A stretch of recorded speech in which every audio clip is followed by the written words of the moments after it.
time at the ACE Center has been nothing short of memorable.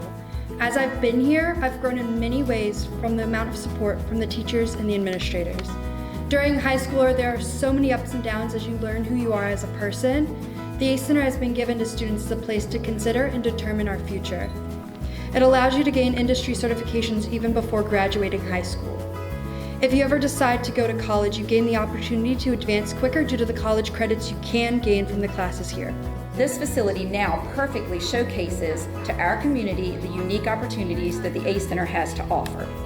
The ACE Center at Highland Springs has always been a special place, and here are some interesting stats about our amazing staff. Out of 55 staff and 28 teachers, 10% of our teachers and staff members were students here at the ACE Center at Highland Springs in high school. 20% of our staff members went to a technical center in high school. And 36% of our staff members attended CTE classes in high school.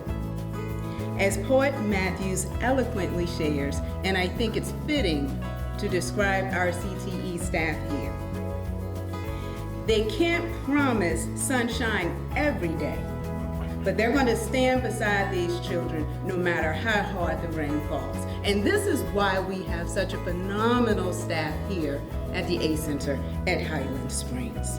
Thanks again to the ACE Center for providing me and other students with these wonderful opportunities to grow into adults. And thank you all for allowing me to speak here for you guys.